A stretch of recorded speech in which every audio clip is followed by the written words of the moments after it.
जय हिंद। आप सभी का स्वागत है आपके अपने YouTube चैनल संभवम क्लासेस में। देखेंगे हम लोग कक्षा 10 के मैथ के सवालों को कोचिंग कर रहे थे, हल कर रहे थे। और कौन सा चैप्टर था? चैप्टर नंबर पहला था। चैप्टर नंबर कौन सा था? पहला था। वास्तविक संख्या के बारे में हम लोग कोचिंग कर रहे थे, देख रहे थे कि पूरे उदाहरण को और प्रश्न संख्या 1 तक पिछले वीडियो तक में हम लोग कोचिंग कर चुके थे। जो अभी तक हमारे चैनल से नहीं जुड़े हैं, कृपया जल्द से जल्द चैनल से जुड़ जाएं और इस चैनल का लाभ उठाएं। तो देखते हैं क्वेश्चन नंबर 2। कौन सा? क्वेश्चन नंबर 2 क्या कह रहा है? यानी कि प्रश्नावली 1.1 का क्वेश्चन नंबर कौन सा चल रहा है? ये 2 के सवालों को कोचिंग करेंगे, हल करेंगे। देखते हैं क्या कह रहा है दूसरा नंबर सवाल में। कहता है कि दर्शाइए कि कोई भी धनात्मक विषम पूर्णांक 6q +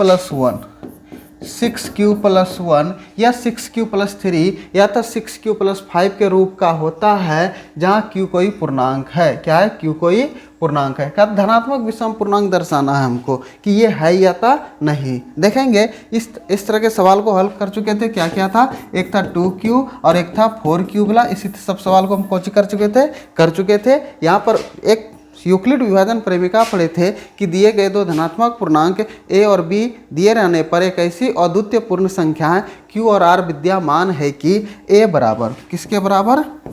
a बराबर bq + का r, यही होता था हमारा। देखेंगे a बराबर एक कोई हमारा क्या है? पूर्णांक है। एक कोई धनात्मक दिए गए दो धनात्मक पूर्णांक, ठीक है। अब देखेंगे b के जगह पे क्या दिख रहा है? 6। b के जगह पे क्या दिख रहा है? 6। तो b का मान कितना हो जाएगा? 6। b का मान कितना हो जाएगा? 6। और r का मान क्या होगा? या तो 0 होगा, या तो 1 होगा, 2 होगा, 3 होगा, 4 होगा, या तो 5 होगा।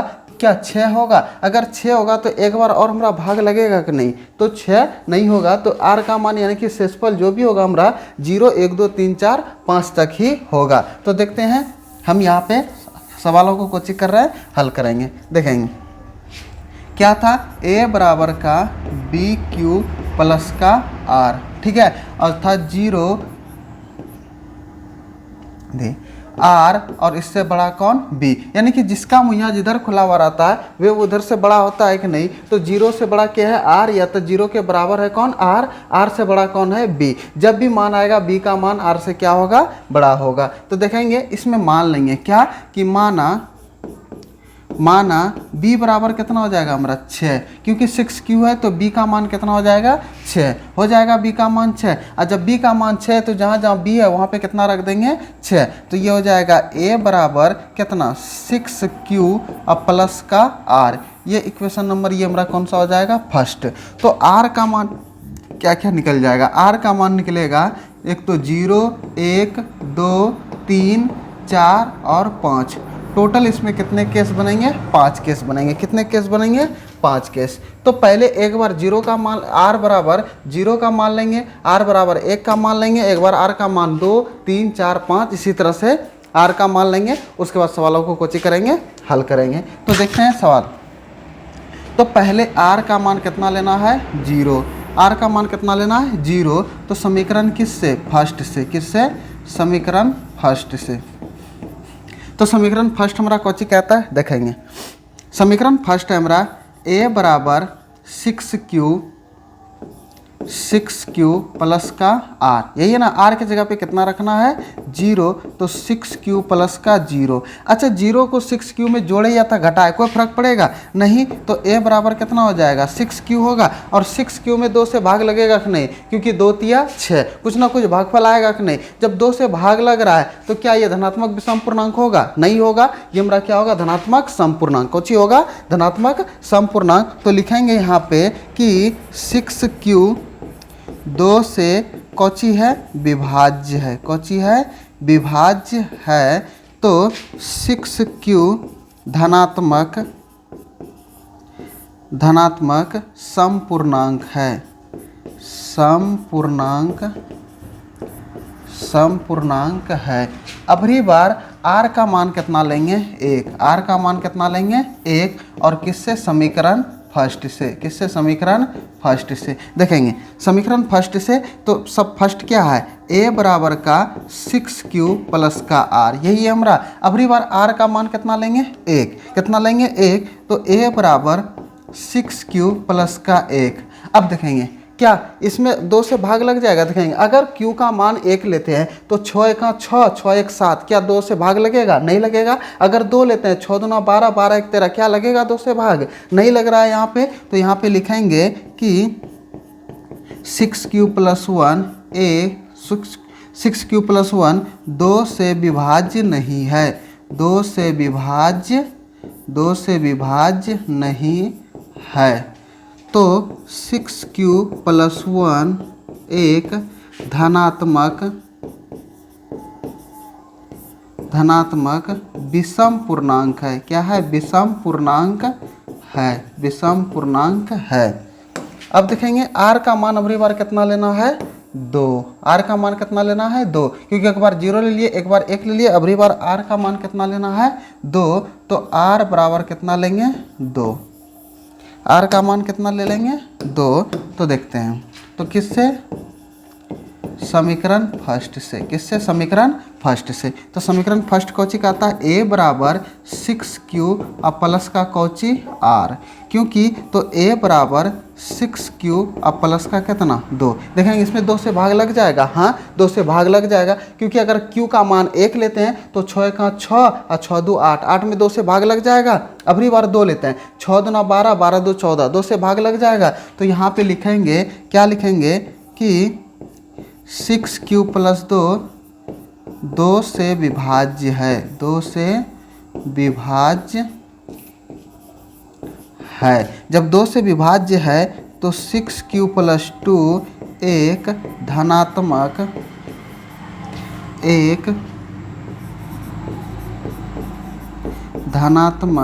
समपूर्णांक है। क्या है? समपूर्णांक है, समपूर्णांक है। अब देखते हैं अगली बार r का मान कितना लेंगे? 3। r का मान कितना ले लेंगे? 3। तो देखते हैं r बराबर कितना ले लेंगे अगली बार? 3। किससे? समीकरण फर्स्ट से। किससे? समीकरण फर्स्ट से। तो समीकरण फर्स्ट हमारा कौची है? a बराबर 6q अब प्लस का r। अगली बार r के जगह पे कितना रखेंगे? 3। कितना रखेंगे? 3। तो a बराबर 6q प्लस का 3 रखेंगे। अब देखेंगे इसमें ये 2 से विभाजित होता है, भाग लगता है इसमें। अगर q का मान 1 लेते हैं तो 6 1 6, 6 3 9, क्या 9 में 2 से भाग लगेगा? नहीं लगेगा। अगर 2 लेते हैं 6 2 12, 12 3 15, क्या लगेगा? 2 से भाग नहीं लगेगा। तो यहाँ पे लिखेंगे कि 6q प्लस 3 2 से विभाज्य नहीं है। जब 2 से विभाज्य ये नहीं है तो ये हमारा कुछ हो जाएगा 6q प्लस 3 एक धनात्मक विषम पूर्णांक है। क्या है? विषम पूर्णांक है। देखेंगे अगली बार r का मान कितना ले लेंगे? 4। कितना ले लेंगे? 4। देखते हैं r का मान 4 लेंगे।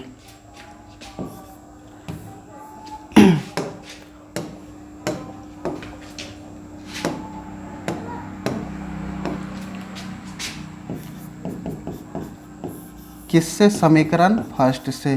किससे? समीकरण फर्स्ट से। तो समीकरण फर्स्ट कौची कहता है कि a बराबर 6q अब प्लस का कौची r। तो r के जगह पे कितना रखना है? 4। कितना रखना है? 4। तो यहाँ पे r के जगह पे 4 रख देते हैं। तो a बराबर 6q प्लस का 4। देखेंगे इसमें 2 से भाग लग जाएगा।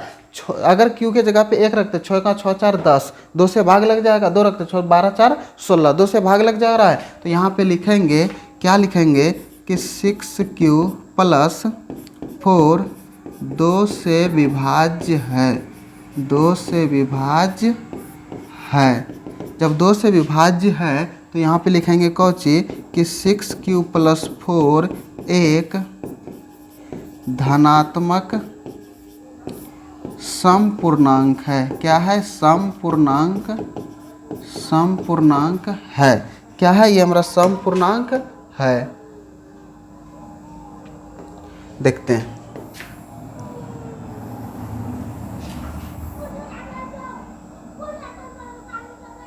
अगली बार r का मान कितना लेना है? r का मान लेना है अगली बार, देखेंगे r का मान अगली बार लेना है 5। r का मान कितना लेना है? 5 किससे, समीकरण फर्स्ट से, किससे, समीकरण फर्स्ट से। तो समीकरण फर्स्ट को कहता है a बराबर 6q प्लस का r, यही कह रहा है a बराबर कोची 6q प्लस का r के जगह पे कितना रख देंगे 5, कितना रख देंगे 5, तो ये a बराबर, तो ये 6q प्लस का 5। अब देखेंगे इसमें 2 से भाग लगेगा, अगर q का मान 1 लेते हैं, 6 का 6 6 5 11, क्या 2 से भाग लग रहा है, नहीं। अगर 2 लेते हैं, 6 2 12 12 5 17, क्या 2 से भाग लग रहा है, नहीं लग रहा है। तो अब यहाँ पे देखेंगे तो लिखेंगे, क्या लिखेंगे कि 6q प्लस 5 2 से विभाज्य नहीं है। जब 2 से विभाज्य नहीं है तो ये कुछ हो जाएगा 6q प्लस 5 एक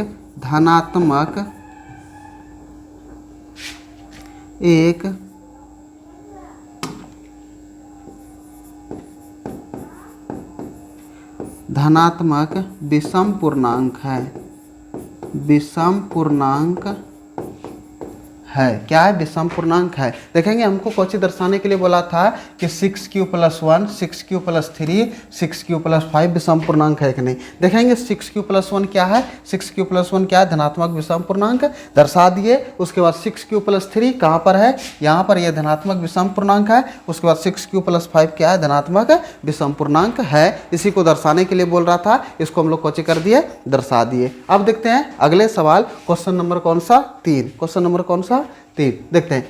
कहता है कि किसी परेड में 616 सदस्यों वाली एक सेना, आर्मी, जिसको आर्मी उसको सेना बोलते हैं, कि टुकड़ी को 32 सदस्यों वाले एक आर्मी बैंड के पीछे मार्च करना पड़ता है। जैसे कि देखेंगे जब परेड होता है, 26 जनवरी को परेड होता है, तो वहाँ पर कोची होता है, आर्मी सब उनके बैंड बजा के साथ में कोची करता है, परेड करता है। तो वही कहता है कि 32 सदस्यों वाले एक आर्मी बैंड के पीछे मार्च करना है। दोनों समूह को समान संख्या वाले स्तंभों में मार्च करना है। स्तंभों मतलब कोची होता है, पिलर, यानी कि एक लाइन बाय लाइन, एक लाइन बाय लाइन में कोची करना है, उसको कोची करना है, स्तंभों में मार्च करना है। तो उन स्तंभों की अधिकतम संख्या क्या होगा, अधिकतम संख्या क्या होगा, तो इसका कोची निकाल लेना है HCF, कोची निकाल लेना है HCF। तो देखते हैं कितना का, 616 और 32 का HCF निकाल लेना है, कोची निकाल लेना है HCF। तो निकालते हैं, छोटका से बड़का में भाग देंगे, तो 32 से भाग देंगे 616 में। देखेंगे 2 बार में खिलाएंगे, 32 दूना 64,